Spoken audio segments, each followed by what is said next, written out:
On a eu chaud. Oui, mais on s'en est sorti et c'est l'essentiel.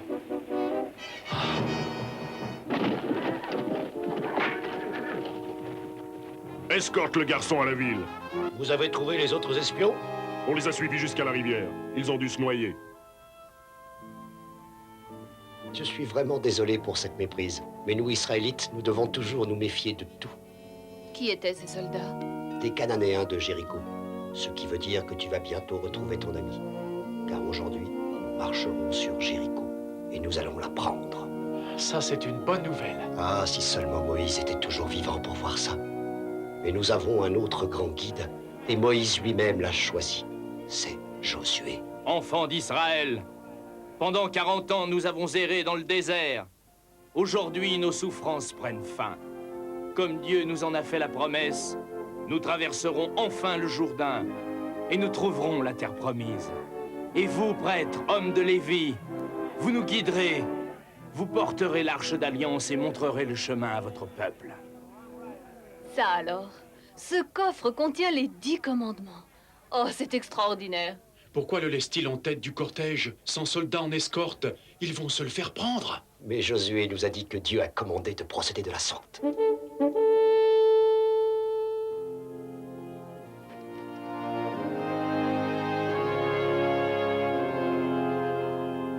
Aussi lourdement chargés, ils ne pourront jamais traverser ce fleuve. Les Israélites ont été vus près du fleuve. Ils marchent vers nous. Bon, ils ont choisi le moment le moins favorable. Ils se noieront dans l'inondation. Et nous n'aurons aucune difficulté à en finir avec les quelques survivants. Regardez, les voilà.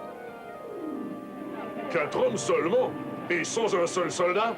Qu'est-ce que c'est que ce coffre et que contient-il? Avancez sans aucune crainte, et puis arrêtez-vous au milieu du fleuve.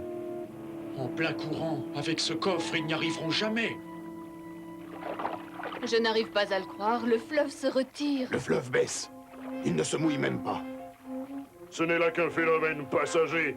Vous verrez, l'eau va remonter bientôt et le courant les emportera. Les hommes sont fin prêts. Qu'il se prépare à franchir le fleuve dès que son lit sera sec. C'est exactement ce qui s'est passé pour Moïse. Hé, capitaine, regardez-le. Le fleuve s'est retiré.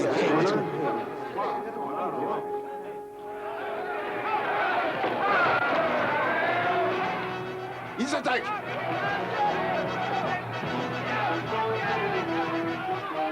Hé, je te l'avais dit, non? Tiens bon, Moki, tiens bon. Ta libération est en très bonne voie. Exact. Prochaine étape, Jéricho!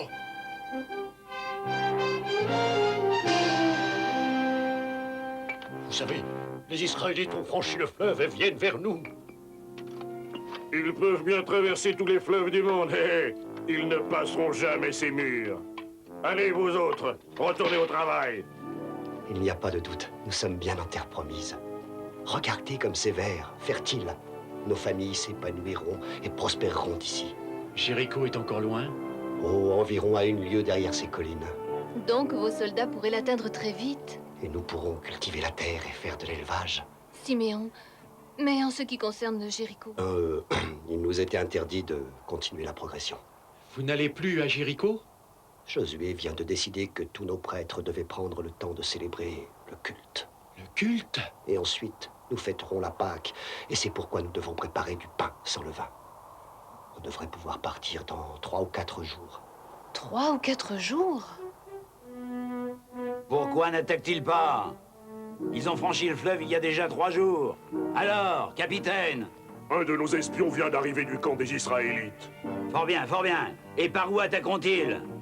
Altesse, ils n'avancent pas. Et en fait, ils se sont arrêtés pour célébrer un de leurs rituels qu'ils appellent la Pâque. La Pâque? Et en quoi est-ce que ça consiste? Eh bien, eux, ils mangent du pain sans levain. Ah, mais quel genre de guerriers sont-ils donc? Ils commencent par assécher le tumultueux Jourdain et ils s'arrêtent ensuite pour manger du pain? S'il vous plaît, Siméon, pouvez-vous nous dire si l'ordre d'attaquer a déjà été donné? Non, pas encore. Pauvre Moki. Si seulement on arrivait à l'avertir qu'on viendra le chercher. Gébron pourra peut-être vous aider. Il nous a servi d'espion dans cette ville, il la connaît fort bien. Il est possible de faire passer un message. Comment? Une femme qui se nommera peut nous aider. Elle habite dans une maison sur les remparts. Et c'est une amie d'Israël. Un jour, elle m'a aidé à m'enfuir par sa fenêtre, avec une corde. Comment entrer en contact avec elle? Elle reste à sa fenêtre tous les soirs, au cas où nous aurions besoin d'elle. Je vous y emmène. C'est sa maison, là-haut. Maintenant, je vous laisse. 2 personnes seront moins suspectes que 3. Oh, mettez ceci. Elle saura que vous êtes des nôtres. Bonne chance.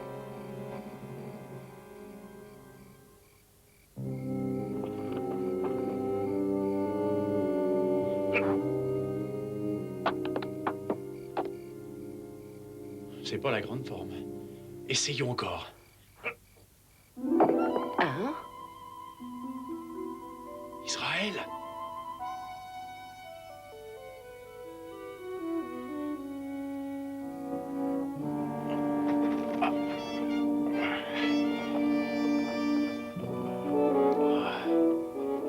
C'est d'accord, Derek. Je vais essayer de trouver votre ami et je le préviendrai de votre arrivée imminente.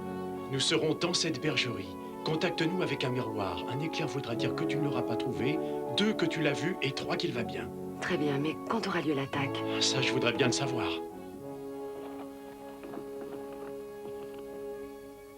Mon armée est prête et attend son heure. Nous sommes enfin en terre promise. Qu'est-ce que c'est? Es-tu l'un des nôtres ou bien un ennemi d'Israël? Ni l'un, ni l'autre. Je suis le capitaine des anges de Dieu. Parle, je suis ton serviteur. Quels sont tes ordres? Voici ce que l'Éternel m'a ordonné. Ce matin, nous marcherons sur Jéricho. Prenez l'arche d'alliance et que 7 prêtres avec 7 trompes se placent devant elle. Faites le tour de la ville et que l'avant-garde vous précède. Mais je vous l'ordonne à tous. Pendant la marche, ne parlez pas. Aucun cri de guerre. Aucun son, aucune parole. Un silence total. Nous rentrerons après avoir fait le tour de la ville. Prenez vos places. J'ai bien entendu. Il veut que l'on rentre au camp. Et rien d'autre. Avancez, vous autres! Toujours pas d'Israélites en vue? Non, pas encore. Probablement que la vue d'un homme tel que vous les aura effrayés. Produisez-vous toujours autant d'effets sur les femmes? Garde l'espoir, tes amis pensent à toi. Et ils viendront bientôt te chercher. Ça s'est mal passé, j'en suis sûr. Regarde, j'ai vu le signal. Réponds. Maintenant, le message. Et de 3. Elle a vu Moki et il va bien.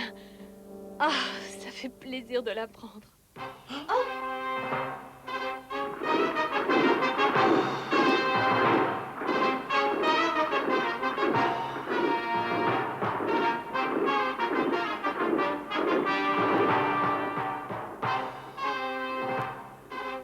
Ils finissent enfin par venir. Et mes hommes vont les recevoir.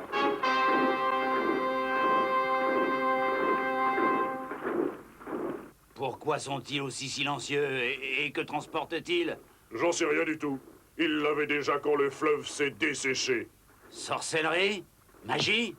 Eh bien, quoi que ce soit, ça ne traversera pas nos épaisses murailles.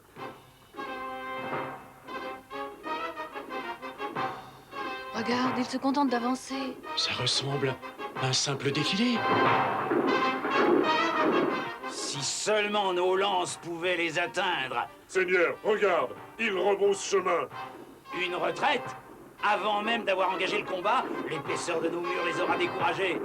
Ils n'ont fait aucun bruit. Pas un cri de guerre, rien. Ils ont simplement joué de leur maudite trompette. Un défilé. Ce n'était qu'une fanfare. Demain, Siméon, tu ordonneras à tes hommes de faire exactement la même chose. Nous leur faisons bel et bien la guerre, Siméon. Nous semons le doute dans leur esprit. Nous faisons une guerre psychologique. Oh oui, on fait une guerre psychologique. Et c'est moi qui deviens fou jour après jour.